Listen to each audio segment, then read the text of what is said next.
शं वरुणः शन्नो भवत्वर्यमा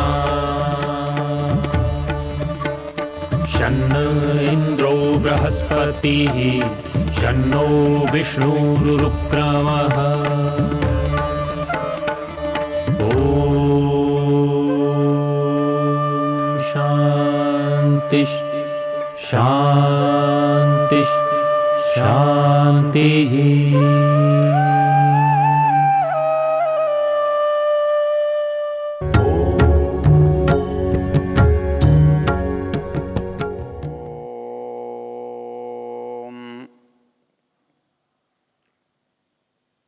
हम ज्ञान सूक्त की चर्चा कर रहे हैं। ज्ञान सूक्त ऋग्वेद के 10वें मंडल का 71वां सूक्त कहलाता है। इसका ऋषि बृहस्पति है और इसका देवता ज्ञान है। हमने पिछला मंत्र देखा था, उतत्वं सख्ये स्थिरपीतमाहुर नैनं हिन्वन्त्यपि वाजिनेषु अधेन्वा चरति माययैष वाचं शुश्रुवाम अफलाम अपुष्पा। हमने इसमें देखा था कि हम में से पढ़ने वाले लोगों में से एक गुरु के शिष्यों में से जो होते हैं उतत्वं सख्ये स्थिर पीतमा, उनमें से सब पढ़ते हुए भी एक विशेषण यहाँ दिया, स्थिर पीत, अर्थात जो उन्होंने पिया है, जो उन्होंने जाना है, पढ़ा है, वो उनका अपना बना है, उनके अंदर स्थिर हुआ है, उस ज्ञान को उन्होंने आत्मसात किया है, इसलिए वो स्थिर पीत हैं। तो उतत्वं सख्ये स्थिर पीतमाहु, जो मित्रमंडल है, सहपाठी गण हैं, उनमें से कोई एक वो उस ज्ञान का सर्वश्रेष्ठ ग्राहक बन जाता है, प्राप्तकर्ता बन जाता है। उसकी जो पहचान है, कसौटी है, वो क्या है? नैनं हिन्वन्त्यपि वाजिनेषु, जो ज्ञान है उसका वो स्वामी है, इसलिए यहाँ पर ऐसे व्यक्ति को वाजिनेषु ऐसा कहा है, वाजिना। तो वाज का अर्थ ज्ञान भी होता है, अन्न भी होता है, धन भी होता है, क्योंकि प्रसंग ज्ञान का चल रहा है, इसलिए यहाँ पर वाजिनेषु इस शब्द का अर्थ है वाक् संग्रामेषु।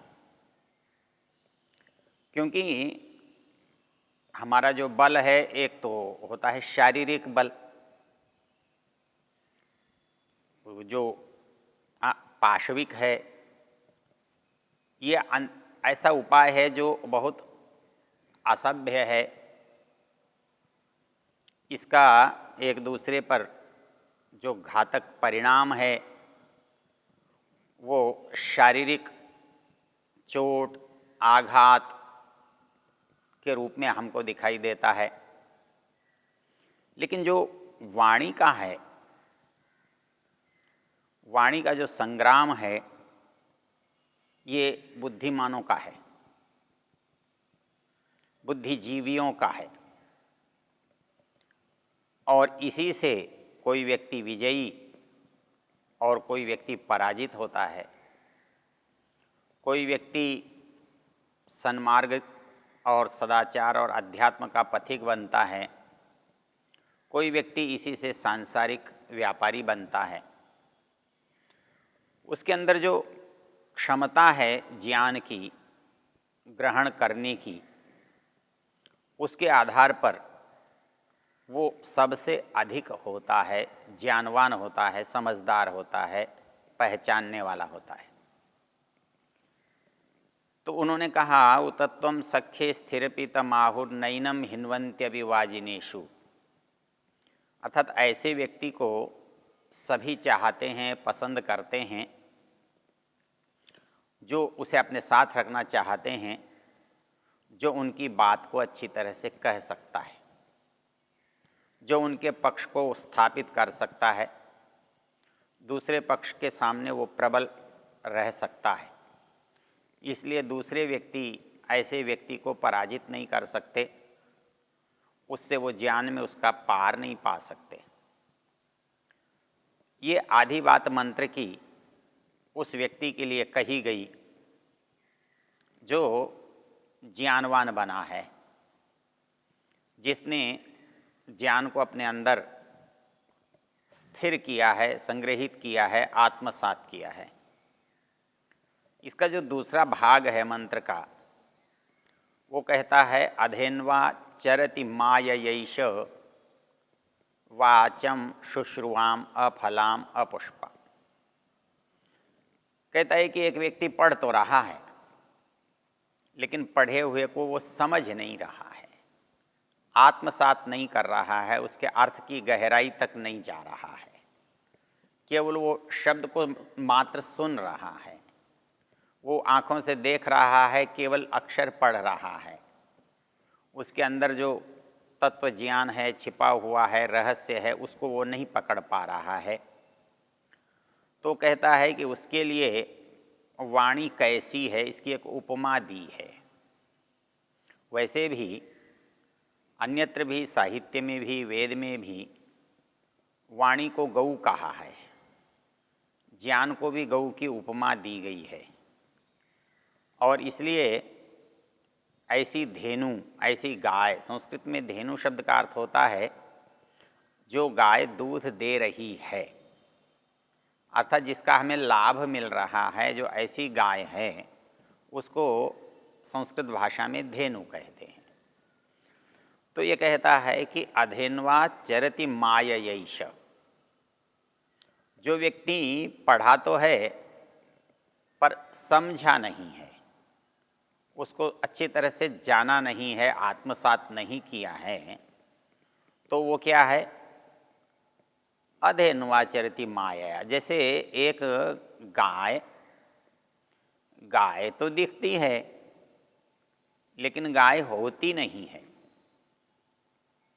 जैसे कोई व्यक्ति चित्र की गाय को गाय तो कहते हैं, लेकिन गाय के लाभ तो उससे प्राप्त नहीं किए जा सकते, कोई दूध तो उसको नहीं दोह सकता। तो ऐसे ही यदि कोई गाय किसी वस्तु की, लकड़ी की, पत्थर की या किसी चीज़ की बनाकर रख दी जाए, तो वह गाय भी तो किसी काम नहीं आती, उसका कोई लाभ नहीं होता। कोई ये नहीं कह सकता कि इससे मुझे दूध की प्राप्ति होगी, इससे कोई पुष्टि बल की प्राप्ति होगी। वो गाय लकड़ी की हो, पत्थर की हो, चित्र की हो, कैसी भी हो, गाय तो है लेकिन माया की है। माया का अभिप्राय होता है कि जो वास्तविकता को छिपा दे और उसमें हमें भ्रम पैदा कर दे होने का, परंतु हो नहीं। तो शास्त्र कह रहा है, वेद कह रहा है, मंत्र उसका कह रहा है, अधेन्वा मायया एष चरति। ये समझता तो है कि मैं ज्ञान प्राप्त कर रहा हूँ, शास्त्र को पढ़ रहा हूँ, मंत्र को देख रहा हूँ, जान रहा हूँ, बोल रहा हूँ, लेकिन उससे प्राप्त उसे कुछ भी नहीं हो रहा है। आँखों से देखकर पढ़ नहीं रहा है, कान से सुनकर समझ नहीं रहा है।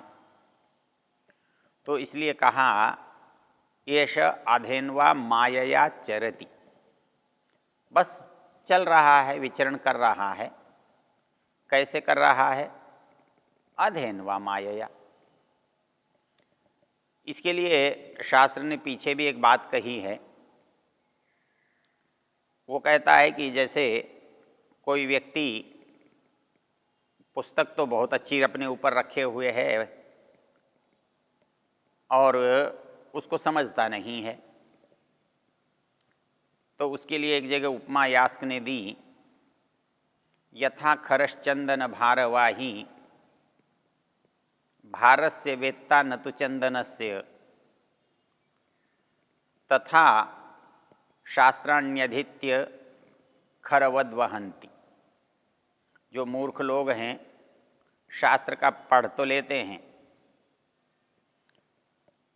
और मानो वो बिल्कुल खरवद वहन्ति, वो उस सारे शास्त्र को वैसे ही ढो रहे हैं जैसे कोई व्यक्ति किसी गधे पर चंदन लाद दे और गधे से पूछे क्या लग रहा है, तो उसे चंदन की गंध नहीं आती, उसका ध्यान चंदन की गंध पर नहीं होता, उसका ध्यान तो होने वाले वजन पर, भार पर होता है। उसे तो भार सताता है, चंदन के गुण उसे पता नहीं लगते। तो यथा खरश्चंदन भारवाही भारस्य वेत्ता न तो चंदनस्य तथा शास्त्राण्यधीत्य मूर्खा खरवद वहन्ति।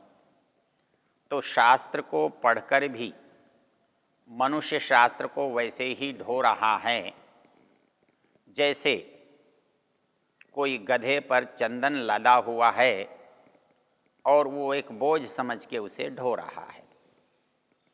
तो यहाँ भी वाणी को उसने प्राप्त तो किया है, ज्ञान को उसने ग्रहण किया है, लेकिन नाम मात्र के लिए किया है। तो वहाँ कहा अधेन्वा चरति माययैष वाचम शुश्रुआम अफलाम अपुष्पा। अर्थात कोई पौधा आप लगाएं और उस पौधे में न तो फल आए न फूल आए, तो ऐसे आपको निराशा होने लगती है कि ये पौधा तो व्यर्थ चला गया, इसका कोई हमें लाभ नहीं हुआ। क्योंकि कोई भी प्रयास तब हमें अच्छा लगता है, तब सार्थक लगता है जब हम जिस प्रयोजन या उद्देश्य के लिए लेकर उसे करते हैं, उसको लेकर चलते हैं, यदि वह हमारा उद्देश्य सफल होता है तो हमें लगता है, हमें प्रसन्नता होती है कि हमको फल प्राप्त हुआ। लेकिन जो व्यक्ति ज्ञान का उपयोग नहीं कर सकता, वो ऐसा ही है जैसे उसके पास उसने कोई फल लगाया, कोई पौधा लगाया, लेकिन उसे परिणाम नहीं मिला, कोई उसका फल नहीं आया, कोई उस पर फूल नहीं आया। इसलिए इस संसार में वो सारे पदार्थ व्यर्थ हैं जो चित्र की तरह हमें मिलते हैं, लेकिन उनका कोई वास्तविक उपयोग हम नहीं कर सकते। इसलिए ज्ञान की जो महत्ता बताई इस मंत्र में, दो भागों में बांटा उसे। पहला भाग तो हमारे ज्ञान का हमारे परिवेश में क्या महत्व है। तो पहली पंक्ति जो शास्त्र ने कही, वेद ने कही, वो ये कही वो कि उतत्वम सख्ये स्थिरपि तमाहु नैनम हिन्वन्त्यपि वाजिनेषु। अर्थात ज्ञान से समाज में, साथियों में प्रतिष्ठा होती है, हम उनके लिए उपयोगी होते हैं और उसमें हमारी विजय होती है। तो जो ज्ञान का एक पक्ष है कि समाज में अपनी रक्षा करना, अपने पक्ष को सिद्ध करना, अपने पक्ष को प्रबल रखना, ये एक ज्ञान का परिणाम है। मंत्र के दूसरे भाग में जो बात कहता है वो ये कहा है कि मंत्र ज्ञान का तो हमने यत्न तो किया, हमने उसको पर समय लगाया कि उसको पढ़ा या उसको सुना, किंतु यदि ज्ञान का वास्तविक जो लाभ या प्राप्ति होनी चाहिए थी वो यदि नहीं हुई तो हमारे लिए वो व्यर्थ हो जाता है। अर्थात हम गाय को मूर्ति बनाकर रखें और दूध की आशा करें जो कि कभी पूरी होने में नहीं आएगी, तो वैसे ही लोग ज्ञानी बनने का यत्न करते हैं, पढ़ भी लेते हैं, सुन भी लेते हैं, लेकिन उसका उनको कोई लाभ या उपयोग नहीं होता। वो ज्ञान उनके साथ आत्मसात नहीं होता या उनके प्रयोग के लिए पर्याप्त नहीं होता, उनके प्रयोग में नहीं आता। इसलिए शास्त्र ने यहाँ जो बात को समझाया कि ये ज्ञान हमारे लिए अपने लिए भी उपयोगी है और उसके साथ साथ जिस परिवेश में, जिन साथियों में हम रहते हैं, उनमें रहते हुए हमारी प्रतिष्ठा को भी बढ़ाता है। इसके लिए संस्कृत में एक बड़ी सुंदर पंक्ति है। वो कहता है कि जो पूजा है, जो सत्कार है, स्वदेशे पूज्यते राजा विद्वान सर्वत्र पूज्यते। जो विद्या है वो सब स्थानों पर लाभदायक होती है, पूजनीय होती है, सम्माननीय होती है। और एक अर्थ में उन्होंने एक उपमा दी है, और उपमा ये दी है कि चाहे सबसे बड़ा हमारे समाज में, देश में राजा को समझा जाता है, लेकिन उस राजा के भी सम्मान की एक सीमा है। वो एक विशेष वर्ग, विशेष समुदाय, विशेष क्षेत्र के लोगों में ही सम्माननीय होता है, और वो उसके सम्माननीय होने का परिणाम है स्वदेशे पूज्यते राजा। राजा केवल अपने स्थान, राज्य, देश में ही पूजनीय है। उसकी अनिवार्यता पूजा की उसके देश के लोगों के बीच में ही है। लेकिन जहाँ तक विद्वत्ता का प्रश्न है, विद्या का प्रश्न है, जानने का प्रश्न है, तो ये कहता है विद्वान सर्वत्र पूज्यते। विद्वान जो है वो सभी जगह आदर पाता है, पूजा को पाता है, सत्कार को पाता है। तो इसलिए वेद कहता है कि उस ज्ञान के लिए हमें प्रयत्न करना चाहिए, और उस ज्ञान को पाने से हम दूसरे का भी भला कर सकते हैं और अपना भी भला कर सकते हैं। हमको वास्तव में मनुष्य बनाने का या मनुष्यत्व प्रदान करने का जो मुख्य आधार है, कारण है, वो मनुष्य का ज्ञानवान होना है। वो पशु से केवल एक ही अर्थ में अलग है कि वो विवेक रखता है, वो समझता है, वो जान सकता है। पशु जानता नहीं है, इसलिए वो सींगों से लड़ता है, दांतों से काटता है, नखों से किसी को कष्ट पहुंचाता है, पैरों से लात मारता है। लेकिन एक मनुष्य को ऐसा कुछ भी करने की आवश्यकता नहीं होती है। वो अपने ज्ञान से, अपनी बुद्धि बल से, अपनी वाणी से वो इस तरह से बोलता है, इस तरह से अपनी बात को कहता और रखता है कि उसी की बात से जय और पराजय, स्वीकृति और अस्वीकृति, हानि और लाभ सब उस शब्दों से ही हो जाता है। तो ये शब्दों से ही जो हो जाता है, इसलिए मनुष्य को ज्ञानवान होना चाहिए, और वो ज्ञान प्राप्त करने से मनुष्य दोनों ही स्थानों पर, अर्थात अपने परिवेश में भी और अपने यहाँ भी लाभ प्राप्त कर सकता है।